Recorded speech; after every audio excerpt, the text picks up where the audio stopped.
हिंदू का वोट आया 20%। लेकिन मुस्लिम्स का वोट जो था, जो कानून बनते थे, मोस्टली उनका फोकस टुवर्ड्स मुस्लिम माना जाता था और कांग्रेस की वो पॉलिसी में ज्यादा रहता था। वोट का चक्कर आ गया तो इसका मतलब हो गया कि अब जिसको भी सरकार बनानी है उसको मेजॉरिटी को खुश रखना है। आज की डेट में इंडिया इज हिंदू, 15% के अराउंड मुस्लिम्स। हिंदूज के लिए पॉलिसीज बनाओ, हिंदूज को खुश रखो, हमेशा हिंदू की बात करो और आपकी सरकार बन जाएगी। उसमें पॉलिटिक्स थोड़ी अलग हो गई है, यादव को लेके और राजपूत को लेके, या फिर किसी और एक कास्ट के लोग दूसरी कास्ट से लड़ने में लगे हुए हैं, एक धर्म के लोग दूसरे धर्म से लड़ने में लगे। ये जाटों का इलाका है, ये यादवों का इलाका है, ये इसका इलाका है, उसका इलाका है। तो ऐसे करके भी पार्टीज ने लोगों को डिवाइड करने की कोशिश करी। तो उस टाइम पे पुलिस ने तुम्हें कुछ नहीं कहा क्योंकि तुम्हारी सरकार है। अगली बार में वो तुम उसमें भी शायद धर लिए जाओगे। Hello student. Hello professor, how are you? All good, all good. क्या टॉपिक लेके आए हो आज? आज का टॉपिक है हिंदू मुस्लिम के ऊपर।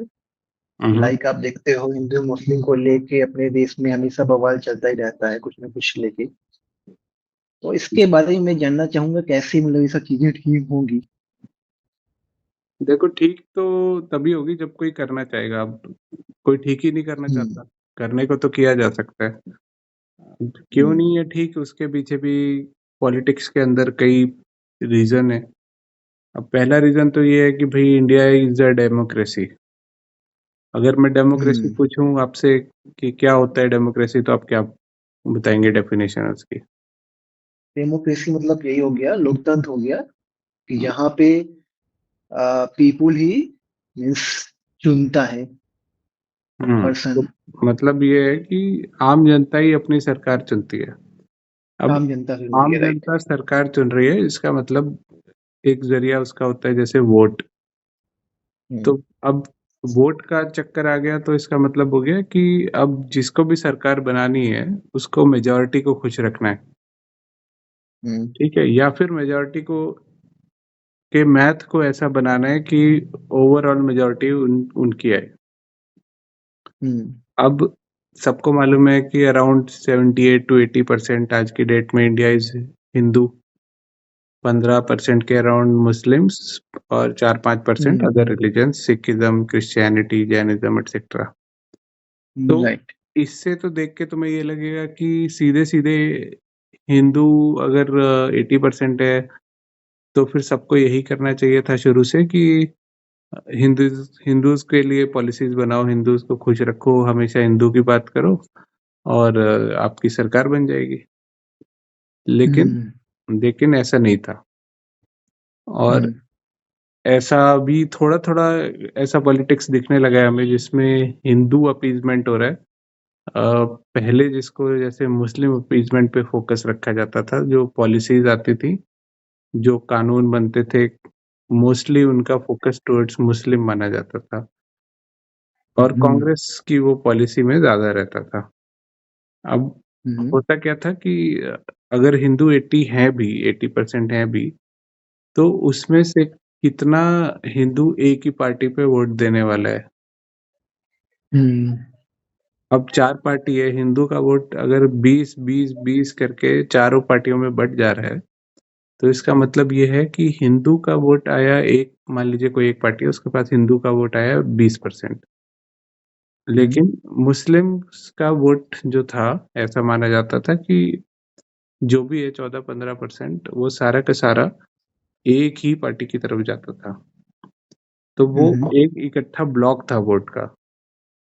जबकि हिंदूज का वोट जो था वो डाइवर्स माना जाता था कि ये इधर भी देंगे उधर भी देंगे, ऐसा पहले माना जाता था।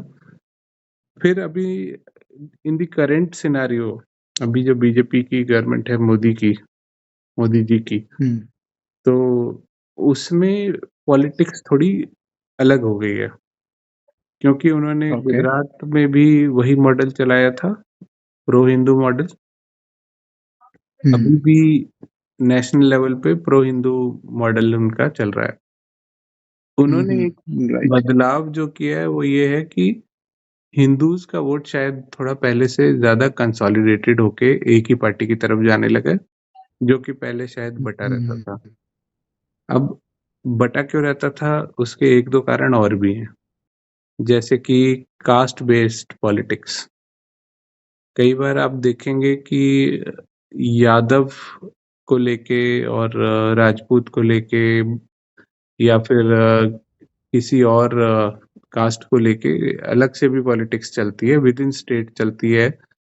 हर सीट के ऊपर कास्ट बेसिस पे मैथ्स लगाकर लोग अपना कैंडिडेट खड़ा करते हैं कि ये जाटों का इलाका है, ये यादवों का इलाका है, ये इसका इलाका है, उसका इलाका है। तो ऐसे करके भी पार्टीज ने लोगों को डिवाइड करने की कोशिश करी।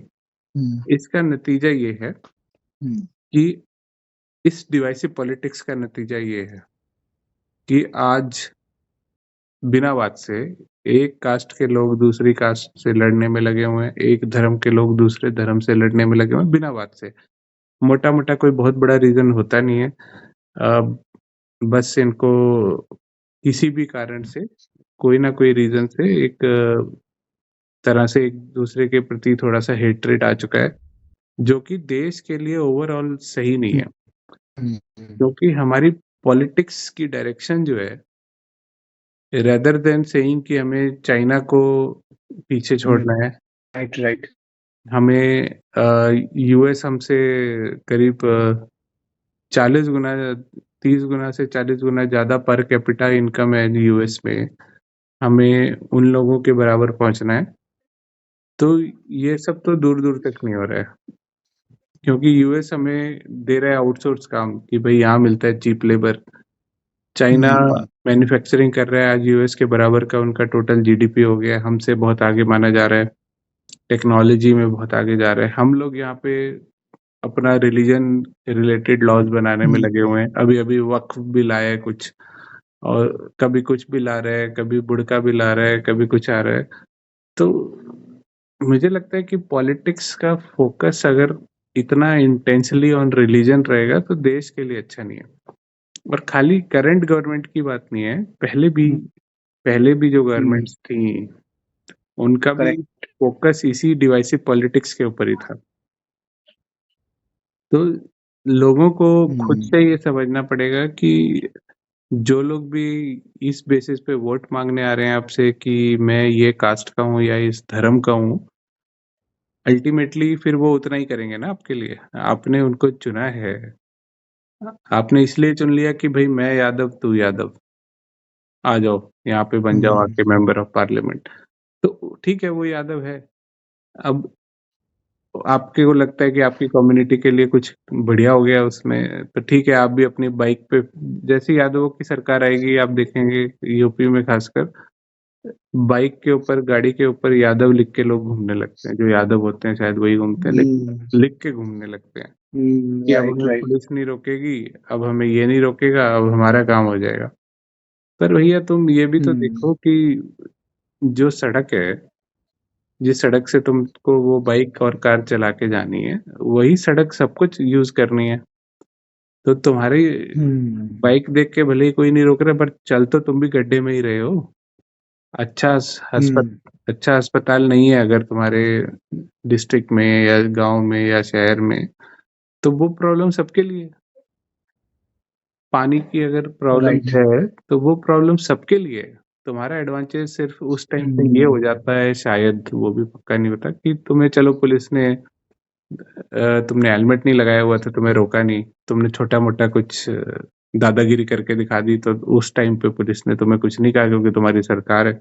अगली बार में वो तुम उसमें भी शायद धर लिए जाओगे। तो ये छोटे मोटे फायदे लेने के लिए अगर आप अपना नेता चुनेंगे तो देश तो तरक्की ऐसे नहीं कर सकता। राइट। तो यही कहना है मेरा इस बारे में, स्टूडेंट। और कुछ अगर जानना तो पूछो, नहीं तो फिर आज के लिए शब्बा खैर। नहीं, ऐसा कुछ तो नहीं जानना है। या ओके, अच्छा ठीक है समझा आपने। चलो फिर शब्बा खैर, फिर मिलेंगे।